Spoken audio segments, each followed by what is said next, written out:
Well, hello. I am going to be pretty silent tonight because my audio is very low. So forgive me, but my co-host Lady Lou is going to take over for most of the evening tonight.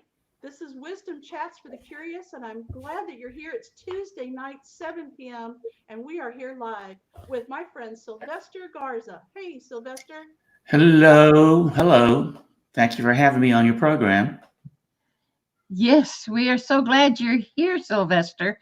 I'm just tickled to meet you. I know you're a photographer, and my brother is a big photographer, and he just loves it. And I know you do too. And we can't wait to talk to you about this topic.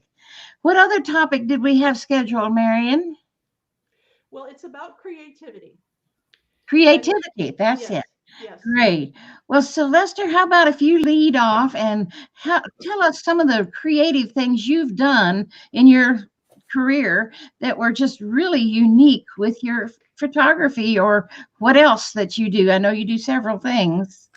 Well, there's two types of creativity. There's the creativity involved in doing a photograph that is unusual, and there's the creativity involved in solving the challenges involved in getting that accomplished. And in my world, most of my clients are Fortune 500 companies. So I'm basically a hired gun. They have me come in and do things that they want. And I can make it as creative within restrictions of what corporate America kind of likes, which is fine with me. I like doing things within whatever parameters I have to. If I have carte blanche, I'd probably do it almost the same thing because I'm not going to leave unless I'm happy with the photograph. So, uh, and then the other creativity I mentioned was problem solving. There's a lot of times I'm on a location shoot at some corporation, say Shell, Baker Hughes, somebody like that, and something changes, and you can't be a prima donna and say, "Oh, we were going to do this." You have to say, "Okay, I got it," and figure out how to solve whatever happens without taking too much time and being very agreeable and a team player, which is the other part of being creative. Um, and I personally know a lot of really good photographers that probably don't have the ability to turn on a dime and might get a little upset because they've already worked out what they were going to do and they want to do it and uh, not willing to change. And I kind of go the other direction. Well, being flexible is what life's about anyway. And I've always heard that change is good. And I love change, but a lot of people don't. And that can create problems, but heck, you might make a better picture. Who knows? Right. And as a matter of fact, you mentioned change. Change is really the only constant in our universe. You can guarantee that everything's going to change, and there's a cycle of life. And if you look at it like a flower or a plant or a tree, it's gonna be young and it's going to grow. It's going to go through its cycle. It's going to pass away, and it's going to come back because it drops seeds. Right. So change is the only constant. You can't fight it. Change and death. People have written books about that. Yeah. So Right. um, And if we embrace change, who knows? The world could open up for us and we would have no clue what it might have been if we hadn't opened to the change. Well, right, right. I have Yeah. so And much to it's one say. thing intellectually saying, okay, I'm open to change. It's another thing emotionally to accept that in order for me to change an idea or concept I have about something or someone, that I have to admit that it's my view. It's not necessarily the real view or the correct view, or it's just my view. Yes. So I have to change my view about something in order for something else to happen. Can you all hear me? Just barely. Okay, repeat what I say then, okay? Okay. So some of the things that I have found that work for me Some And of the things that Marion has found that work for her thank you. And for others in my group and are others in her group. rewarding creativity. Say it again. Rewarding creativity. Reward.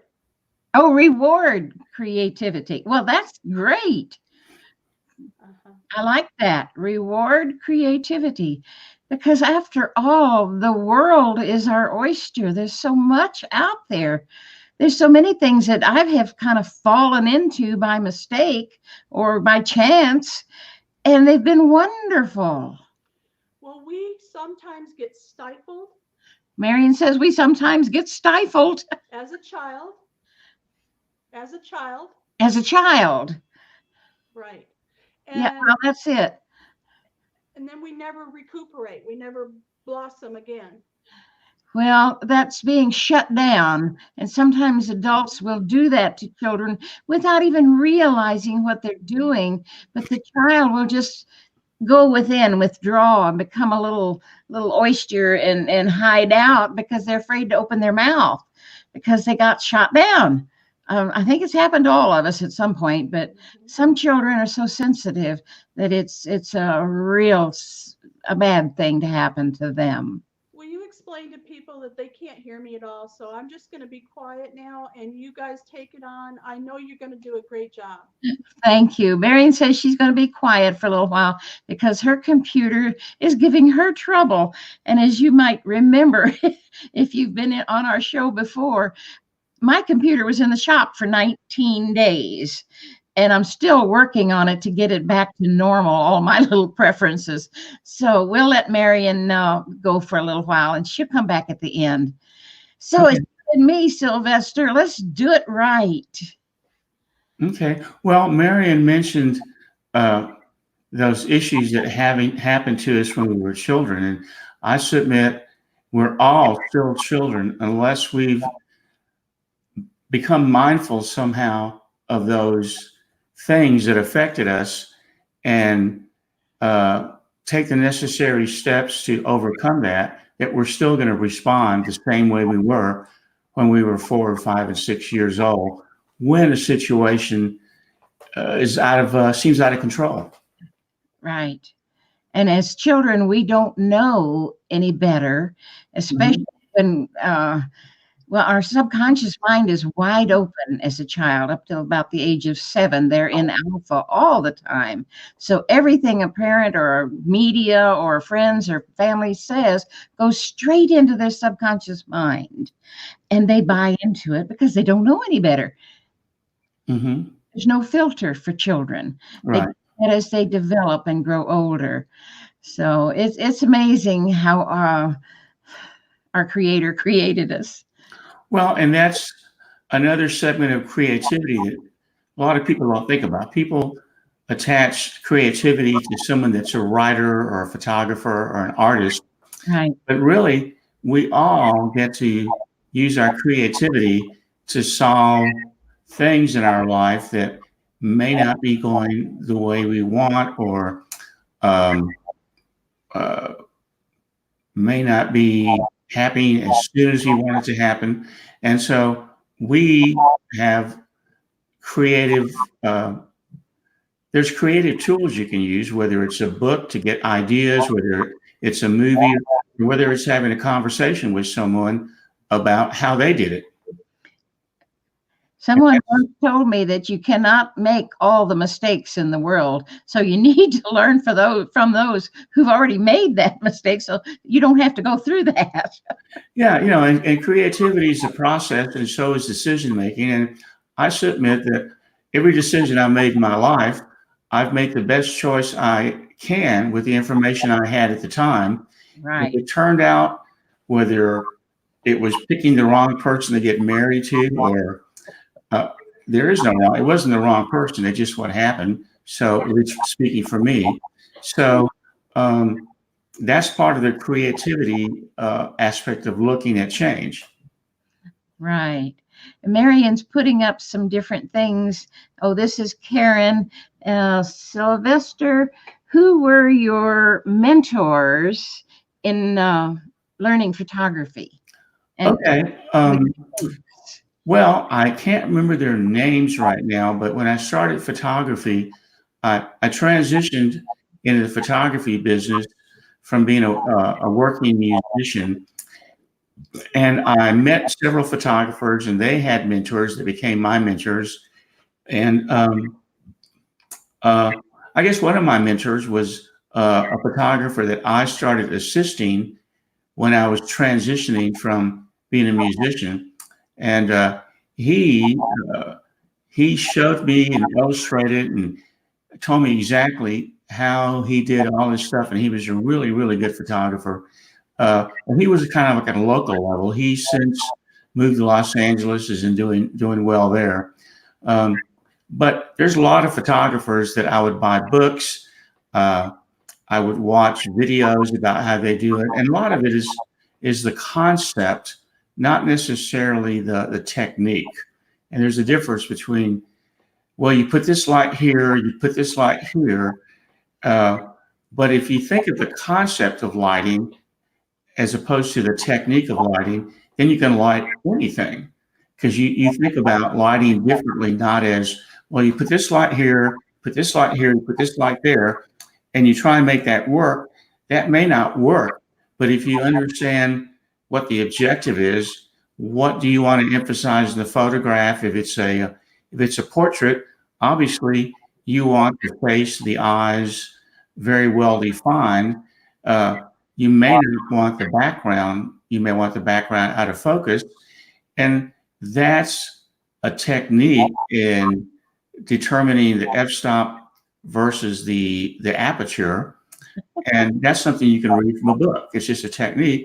But once you have the basic knowledge of that, you can apply that to many things. right. Well, how do the cameras nowadays with the digital aspect compare to the old snap and click type that we've always had?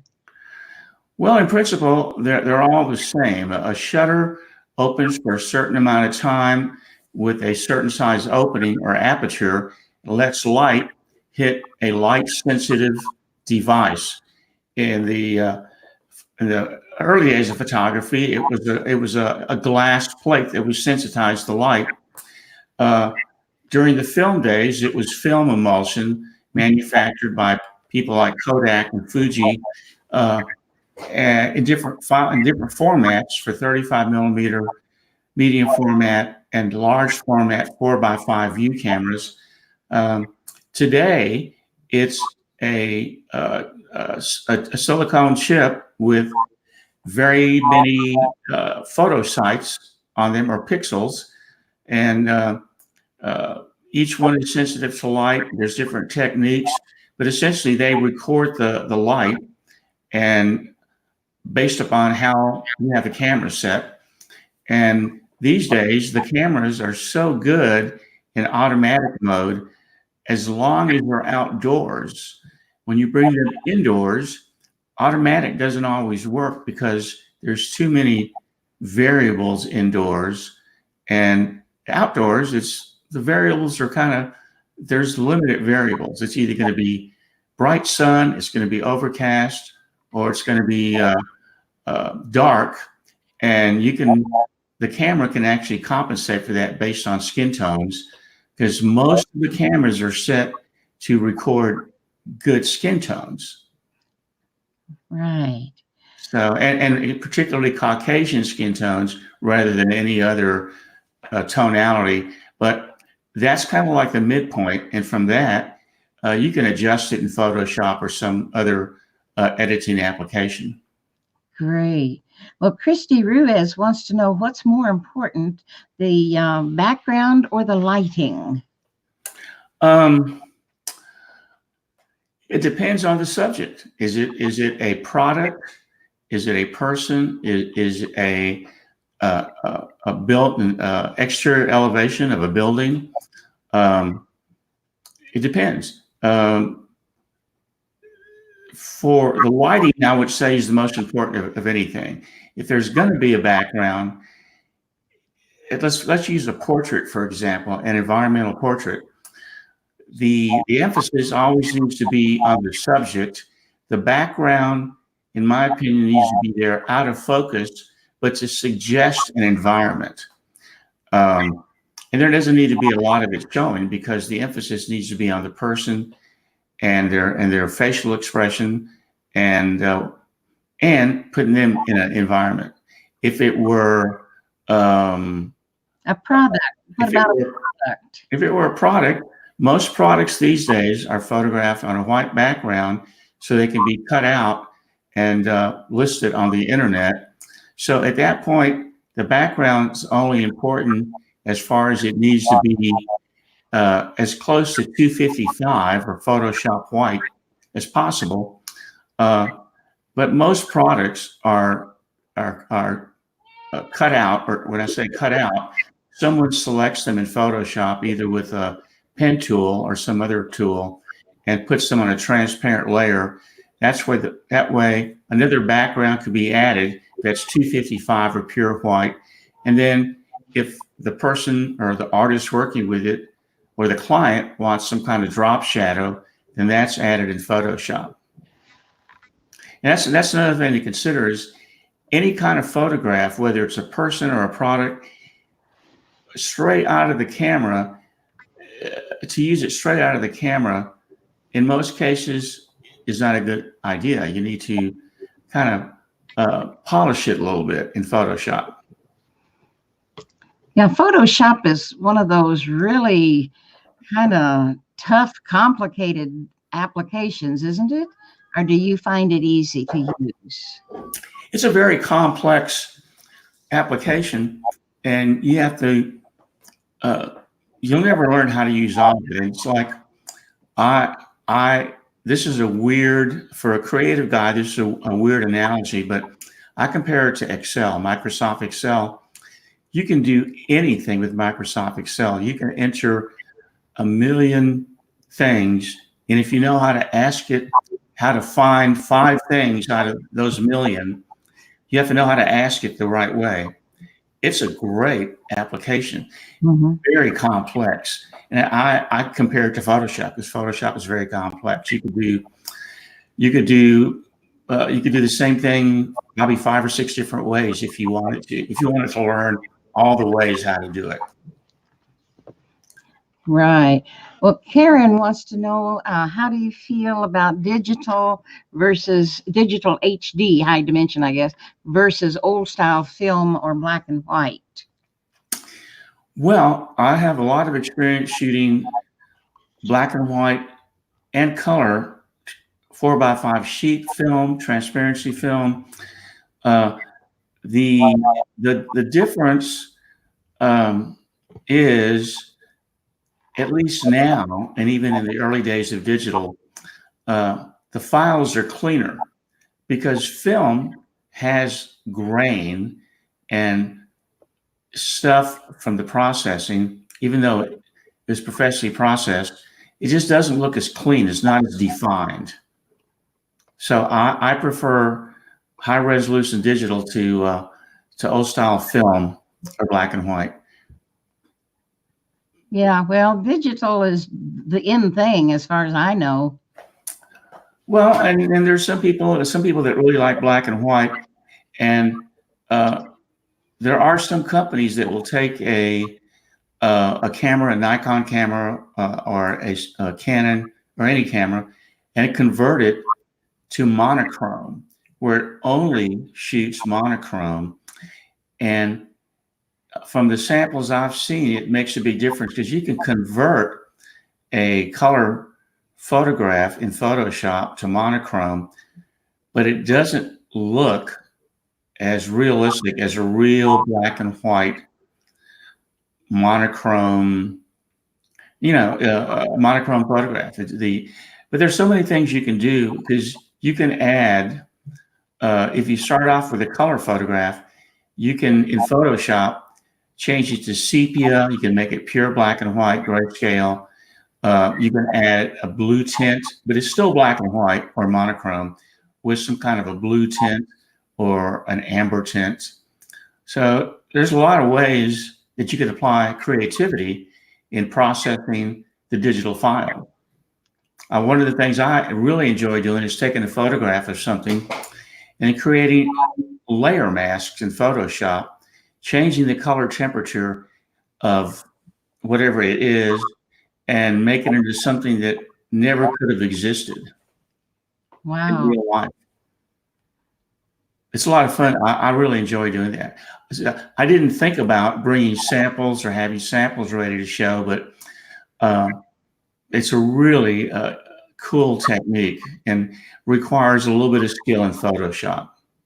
Right. But that can be learned. You can take Photoshop, and it might take you a couple of months to learn it. But if you want to learn how to play tennis, it could take you longer. If you want to learn how to play golf, it could take your whole life. When you say, or you just break your club because you don't know how to play golf. yeah, I know about that. My dad was a golfer, and he used to bring home enough money for the groceries back in the day. From And so he would bet. He and his foursome would bet. they were, small time bets, but Yeah. he usually brought home the money. Well, that means your dad was a good golfer. He evidently was. I never saw him play. Yeah, you don't play golf? Me? Heavens, no. So you never went to caddy for him? No. I used to go caddy for my dad. Did I miss out on something? It's fun being outdoors, walking around with these guys, because really, they're there to enjoy the outdoors, to talk, and maybe to have a beer or two. So it's not just about golf. It's the companionship and maybe every now and then an alcoholic beverage. Yeah. But being a girl, he wouldn't want me to go. And my brother had no interest in it whatsoever. Okay. Well, there's a lot of women pro golfers now. Oh, yeah. You could have been one of them. That's right. You never know. Yeah. Can you all hear me? Just barely. Say it again. You can't hear me still? Just barely. Okay, never mind. I tried even another computer, so. Oh, bless your heart. We're sorry. We'll get you another computer real quick. We just got. Or another microphone. Oh. I have an Audio Technica 2100. I have headphones. I have earbuds. Yeah. She's got it all. It's just a shame. We're sorry, Marion. But we're having fun anyway, aren't we, Sylvester? I am. Yeah, I'm having a great time. So I guess you're going to run the mastermind after this, right? Oh, no. Marion is my teacher. She's my tech teacher. Yeah, I don't learn that easily when it's technology. well, you may have to get her on a text chat and start so she can text you questions or something. Well, that's the funny part you don't know about. I have never learned to use a cell phone. Oh, really? Okay. That's very, very interesting. And may I ask why? Well, for the most part, it's because of my eyesight. Okay. In the day, you know how little they were. And now that they're still so big, my eyesight has deteriorated.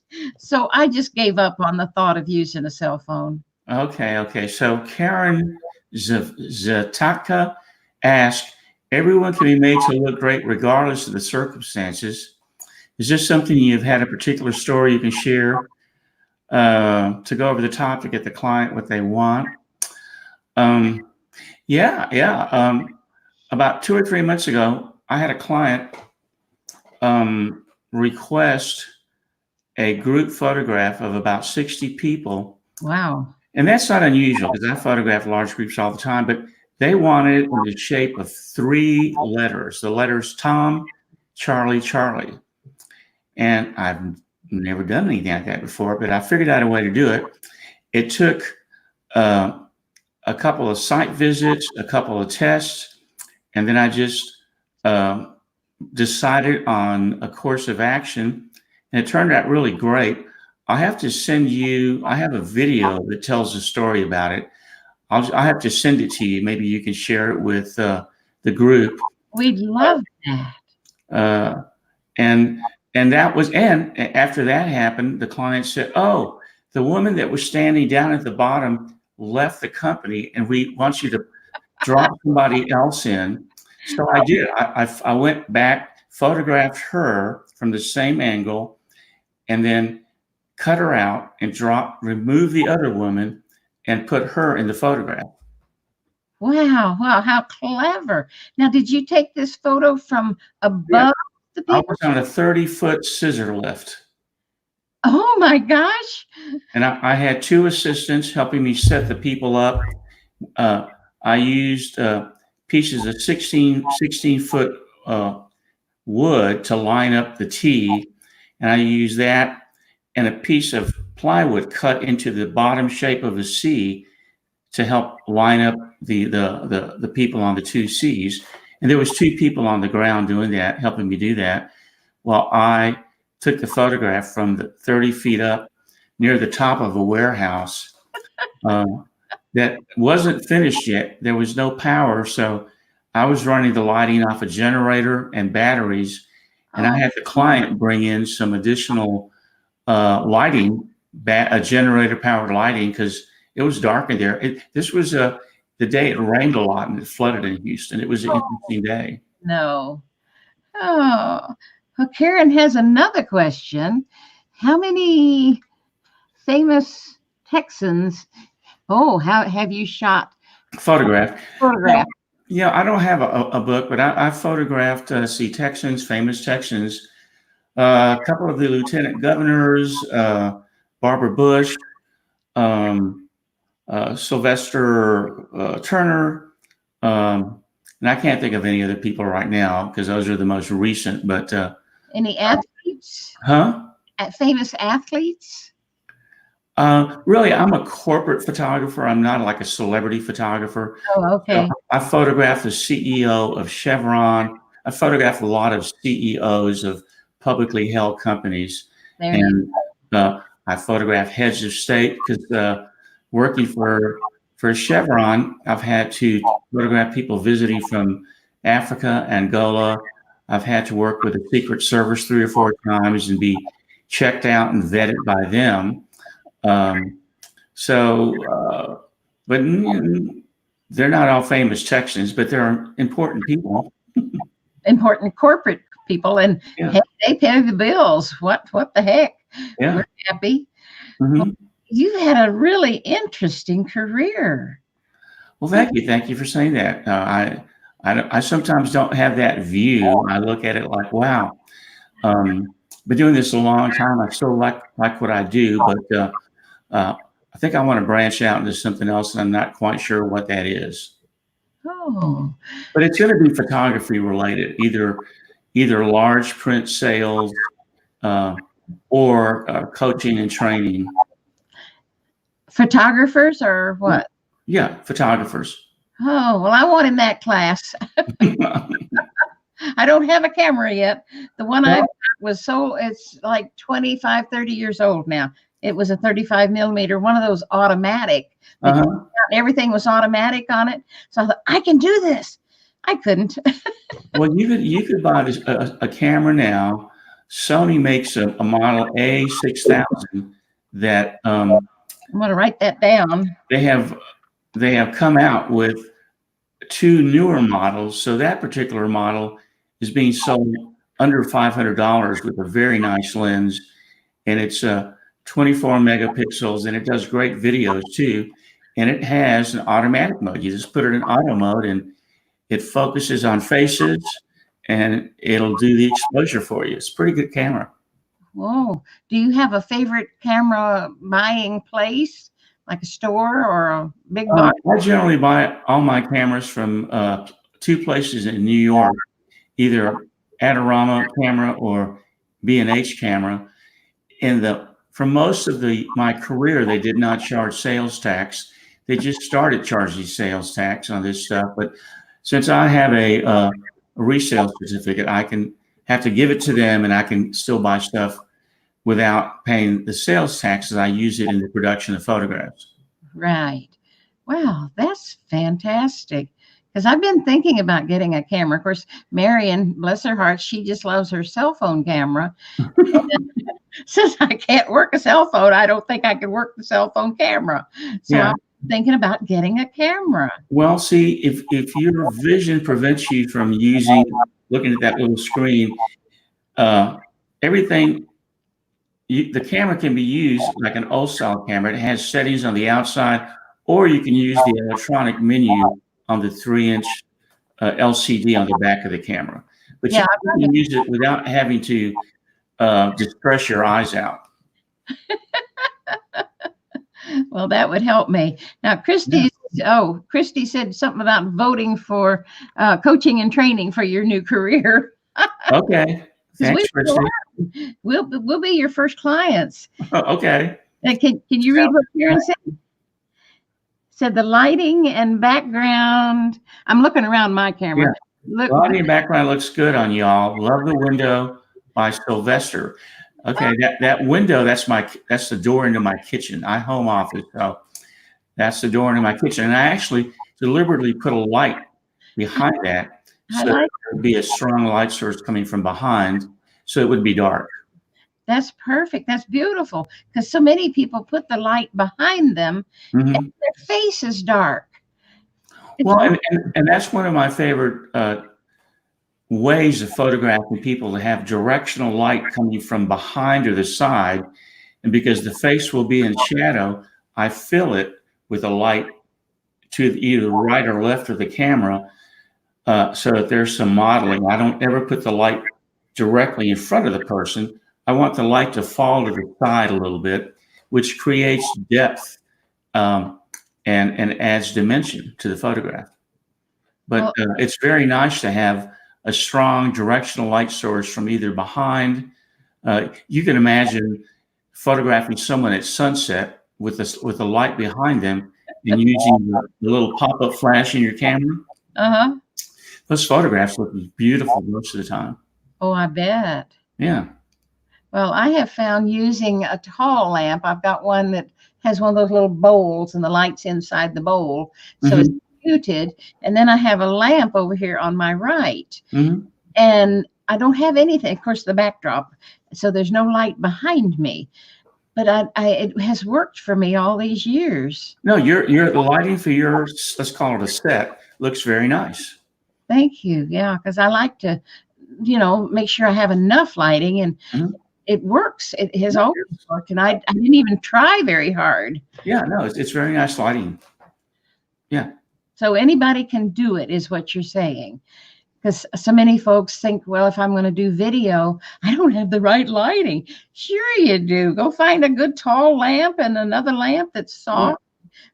Yeah, just so it's not, like a spotlight in your face and washing you out.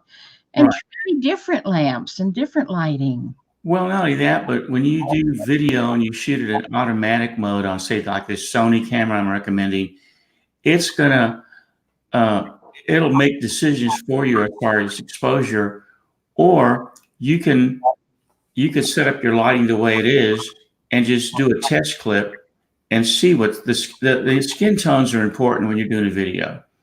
Of course, after the skin tones, audio is extremely important in doing video. So you want to make sure you have I prefer to use a discrete microphone, either a boom mic or a lavalier mic. And most of the lavaliers are wireless, and that can cause problems with radio frequencies depending on where you're using them. So I try and always use a wired boom mic, because that way I'm not going to get any interference. I see. And I get a good signal. Hadn't thought about that. The audio is critical. You have to have great audio. Your audio sounds good too. Well, it's a microphone inside my Logitech camera. That's all I use, and I just love that. It was a gift. No, it sounds really good. Perfect for me. Doesn't sound as good as my Audio Technica, but it still sounds good. It's okay, huh? Now, what did Karen say? Both the colors on Louise background, green and gray, and Sylvester works for this video podcast. It does. Thank you, Karen. And gray and Sylvester, yeah. Mine is kind of like, I guess it's gray, taupe, because it's not lit. It looks gray, but it's actually taupe. Yeah, and it's muted and it's soft. Yeah. Perfect. Yeah. Yeah. So everybody can just kind of test out what works for them, especially if they're into photography or video in our case, because it's a matter of what you like and what works, isn't it? Well, that, and with the understanding that lighting for skin tones is important when you're doing videos of people, and that audio is important. As long as you make those two things happen, whatever happens, whatever is said, or whatever the background is, really doesn't make any difference. If the skin tones look good and the audio is understandable and clear, you've got a beautiful video. There you You go. have to be, an Oscar nominee. Well, especially if you don't have the big bucks to put into it. Right. Make what works for you and make it affordable and run with it. So I'm going to go check out this Sony 6000. Okay. I really need a camera so I can do things out of the house because I'm stuck in here with my desktop. Okay. And the other thing, it's a very small, light camera, something you could put in a handbag or a purse and carry with you. And it has a removable lens if you get really interested in the photography. The focal length is it's a slight wide angle, 24 millimeters to about 70, which is a great focal length for photography and for video. Now, is it a zoom type lens? It's zoom. Wow, nice. No, I think you really like it. I'll send Marion a link for it. Maybe she can share that with you. Thank you. I think I may have your email. I'll send it to you if I can find your email. I think we've had an email conversation or two a few months back We did. about some kind of Oh, WordPress security. about what? WordPress security. Oh, yes. Okay. Yeah, that's right. WordPress is having a hard time because so many folks are hacking it. So, I know. and that's what my website is. It's a WordPress. Mm-hmm. So there's all kinds of stuff out there that we have to be aware of. Wow. No, it's amazing. I have two websites. One's general corporate commercial photography, and one's for headshots. And the commercial corporate photography site, I have a lockdown thing. Is if you get one chance to sign in, if you don't, you're locked out. So I get lockout notices all the time, and if I get them, I have to wait 45 minutes to try again. But at least, I think in the last 6 or 7 months, there's been about 70 or 80 attempts to log in to that website, and they don't know that, the username and password are quite distinct, and it's unlikely that they're going to guess them. Good. Well, you've got to protect yourself. You just do. Wow. Well, this time has just flown by. Is there anything else that you would like people to know about you? Have you got what is your website? I think Marion put it up there at one point. How would people reach you if they wanted to talk to you about photography or getting an appointment with you or something? Well, they could punch in my name, Sylvester Garza, into Google, and there'd be 2 or 3 pages of returns. And then there it is, sylvestergarza.com/contact. Perfect. Yeah, I'm very easy to find. Good. Do you do other things besides just corporate or? Oh, yeah. Like yesterday, I answered the phone. Somebody found me on Yelp and they wanted a headshot. We discussed it. The gentleman came by this morning at 9 o'clock and he gave him a headshot and he's very happy. And it was non-corporate. He's a retired band leader that became a realtor. Oh, good. Well, it takes all kinds of folks, doesn't it? Yeah. And every now and then if someone wants me to, I will photograph like a second wedding or something from a client or something, but I haven't done that in years and years. And it's not something I'm very attracted to, but someone wants me to do it, they're willing to pay me, I'm willing to do it. There you go. Yeah, my brother used to do a lot of weddings and sporting events for children, like basketball games, and he was very much into that over the years. But he's retired now and enjoying his life a little more now. Yeah. Here in Houston? In Houston, yes. I'm not. Oh no, I'm up near Conroe. Okay. about 50 miles north of Houston. Oh, I know where Conroe is. Yeah, I have clients in the Woodlands. Yes, that's about 30 minutes from me. I moved into my folks' old home after they passed, and I love it up here in the country, but sometimes it's kind of isolated. So our chats like this make it feel like you're right in my house and we're having a conversation. Yeah, that's nice. Yeah, I have a friend of mine who lives in Willis, Texas, a little bit further out from you, and he's a business coach, and he works with a lot of the Montgomery County officials and helps them. But he had hip replacement surgery 2 weeks ago, and he's a very independent guy, but he asked all his neighbors for help, and one of them took him into Houston to Kelsey Seabold. They stayed with him, and he just had a great experience by asking for help, because he was further out than you and is kind of isolated too. He lives by himself. So yeah, asking is the key to most everything in life. Exactly. You have to ask for what you want, or no one is going to guess that you want. They can't read your mind. That's for sure. Yeah, ask for what you want. Exactly. Well, this has been delightful. Welcome back, Marion. Bless her heart. She's mute over there, but we love you anyway. Oh, she's doing her sign language. That's pretty funny. Well, thank you very much, Marion, for inviting me to be on your program. I really appreciate it. Looking forward to checking out what's happening with the mastermind coming up. Oh, yes. If anybody else is interested, Marion does a marvelous mastermind once a week on Tuesday nights at 8 o'clock Central, and you can join from anywhere in the world. It's on Zoom. Contact.